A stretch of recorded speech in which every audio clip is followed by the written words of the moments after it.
क्षेत्र में माता आदिशक्ति जी का जन्म पंपा के रूप में यहाँ हुआ था। पंपा देवी तपस्या करी, भगवान को प्राप्त किया। सनातन को जानता है, जानना चाहता है, वो ही इन सब बातों को समझ पाएगा, नहीं तो क्या बकवास कर रही है यही समझेगा।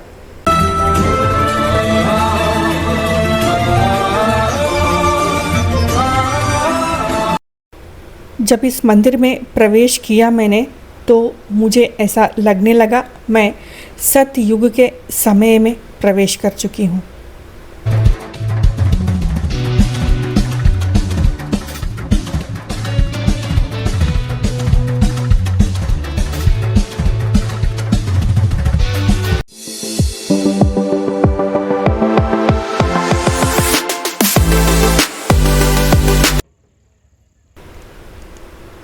एक समय पर समृद्धशाली साम्राज्य हुआ करता था। यहाँ पर विश्व धरोहर था, आज उजड़कर खंडर बन चुका है। नमस्कार मित्रों, स्वागत है आपका भारत भूमि में। मित्रों, हम जो हैं हम्पी में हैं, कर्नाटका के प्रसिद्ध नगरी हम्पी, जो कि पुरातन समय में इसे पंपापुरी कहा गया है। पंपा यानी माँ आदिशक्ति, माता पार्वती जी को ही पंपा कहा गया है। देखिए मित्रों, जब हम हम्पी में प्रवेश कर चुके थे तो शाम हो चुका था, तो इस कारण शाम का भी दृश्य आपको दिखा सके, इसलिए शाम के वक्त भी हम यहाँ आए और वीडियो में कैप्चर किया है। तो आज मैं आपको शाम का दृश्य दिखाऊंगी और अगला वीडियो सुबह का दृश्य दिखाने वाली हूँ। सुबह का भी एक वीडियो और पूरा इतिहास बताने वाली हूँ उस वीडियो में। आज आप इस दृश्य को देख लीजिएगा। विरूपाक्ष मंदिर है, भगवान शिव जी का मंदिर है ये, और यहाँ पर सामने आपको हाथी दिख रहा होगा। अगला जो वीडियो होगा उसमें पूरा इतिहास बताने वाली हूँ। विजयनगर साम्राज्य की इस मंदिर को किसने बनवाया, किस तरह उनका साम्राज्य था, यहाँ के राजाओं का डंका विश्व भर में गूंजने लगा था। ऐसे राज करने वाले राजाओं ने ऐसा क्या कर दिया था जो कि बर्बाद हो गए। इनके ऊपर माता आदिशक्ति का हाथ था, वो हाथ हट क्यों गया इनके सिर से, माता रुष्ट क्यों हो गई यहाँ के राजाओं से, ये सब भी बताने वाली हूँ आपको अगले वीडियो में। इतिहास के अनुसार इस मंदिर को बनवाया गया था 7वीं शताब्दी में, परंतु शिलालेख मिलते हैं 10वीं और 11वीं शताब्दी के। 7वीं शताब्दी में मंदिर बनवाया गया था, सच है, परंतु उससे पहले का मंदिर है ये।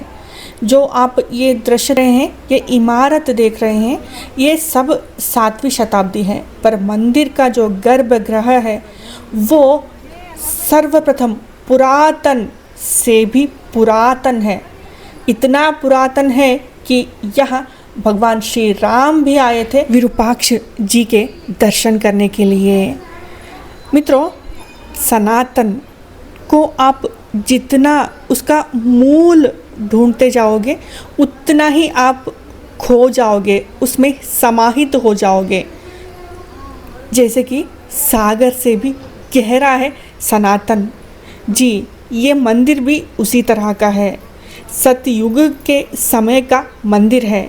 यहाँ पंपा देवी जी बैठकर तपस्या करती थी तुंगभद्रा नदी के किनारे।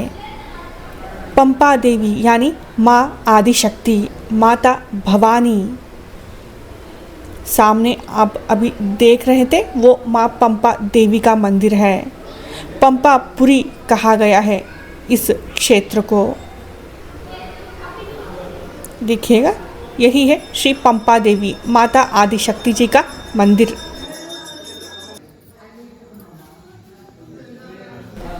भगवान विरूपाक्ष जी का मंदिर है ये। हमने दर्शन कर लिया और मैं यहाँ बाहर से ही थोड़ा सा दृश्य मैंने कैप्चर कर लिया है।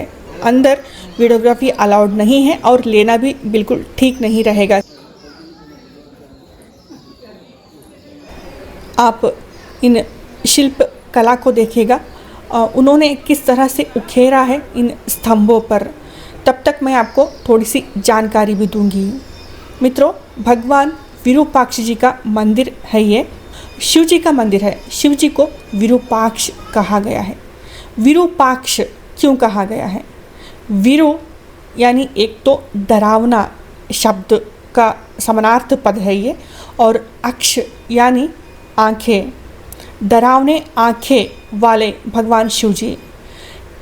शिव जी को डरावने आँखें वाले क्यों कहा गया है? एक और अर्थ भी निकल कर आता है, जैसे कि त्रिनेत्र है भगवान शिव जी के। तो भगवान शिव जी ने अपना तीसरा नेत्र खोलकर कामदेव को भस्म किया था। उन्होंने उस कॉन्सेप्ट को रखकर ये मंदिर बनवाया है। देखिए, जो बातें मैं आपको बताने वाली हूँ, इन सब बातों में आपका इंटरेस्ट होना चाहिए, तो ही आपको समझ में आएगा, नहीं तो ये सब आपको बकवास ही लगेगा। को पता है, माता ने 108 जन्म लिया था भगवान शिव जी को प्राप्त करने के लिए। जो 108वां जन्म था ना, वो पार्वती का जन्म था। जब माता पार्वती बनी तब भगवान शिव जी से उनका विवाह हुआ। उसके पश्चात भी माता ने फिर से जन्म लिया, कई सारे जन्म लिया। जैसे कि भगवान शिव जी क्रोधित होकर आप एकाग्रचित रहने के लिए मत्स्यों के यहाँ जन्म लीजिए, यानी मछुआरों के यहाँ जन्म लीजिए। तब माता ने मछुआरों के यहाँ प्रकट होकर उनके यहाँ ही जन्म लेकर एकाग्रता का शिक्षा ली थी। उसके बाद कई वर्षों बाद माता मीनाक्षी बनी। इसी तरह माता यहाँ पंपा देवी बनकर तपस्या करी है। माता ने इस क्षेत्र में माता आदिशक्ति जी का जन्म पंपा के रूप में यहाँ हुआ था। पंपा देवी तपस्या करी, भगवान को प्राप्त किया। तो ये स्थान कलयुग का नहीं है, ये स्थान है सतयुग का। ये मंदिर है सत्ययुग का। भगवान श्री राम आए थे, जब माँ सीता को ढूंढते ढूंढते हुए भटक रहे थे, यहाँ आए थे। जो सनातन को जानता है, जानना चाहता है, वो ही इन सब बातों को समझ पाएगा, नहीं तो क्या बकवास कर रही है यही समझेगा। तो अगला वीडियो देखने के लिए बने रहिएगा, उसमें पूरा इतिहास मैं आपको बताने वाली हूँ। धन्यवाद मित्रों, अगले वीडियो में मिलते हैं, तब तक के लिए नमस्कार।